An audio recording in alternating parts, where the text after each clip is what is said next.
Hello మా bros. Reunion గురించి దీనికి ముందు ఒక పాడ్కాస్ట్ చేశాను. అండ్ ఇందులో కూడా లింక్డ్ వీడియోస్లో పెడతాను. ఈ మధ్యన ఏమవుతుందంటే సడన్గా మీ 10th class are inter batch ఒకటి యాక్టివేట్ అయిపోద్ది వాట్సాప్లో. రోజు కాల్స్ చేసి మనం నెక్స్ట్ వీక్ కలుద్దాం రా అని ఎవడో ర్యాండమ్ పర్సన్ స్టార్ట్ చేస్తాడు. డబ్బులు కూడా కలెక్ట్ చేస్తాడు. తీరా రేపో ఎల్లుండో ప్రోగ్రామ్ అనగా ఆ మెయిన్ ఎవడైతే స్టార్ట్ చేశాడో ఆల్రెడీ సగం మంది డబ్బులు కట్టేసి ఉంటారు. కూడా ఒక 15,000 1,500 2,000 ఆ రేంజ్లో ఉంటుంది. వాళ్ళు కట్టేసి ఉంటారు. ఇంకో 10 మంది కట్టకుండా రెస్పాండ్ అవ్వకుండా ఉంటారు.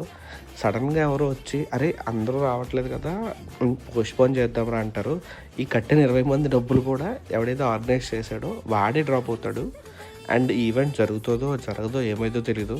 బట్ మీరు కట్టిన 1,500 మాత్రం ఎప్పుడు వస్తాయో తెలీదు. నేను చెప్పేది ఏంటంటే ఎవరన్నా మీకు బాగా తెలిసిన వాళ్ళు డైరెక్ట్గా వెళ్ళి కలండి.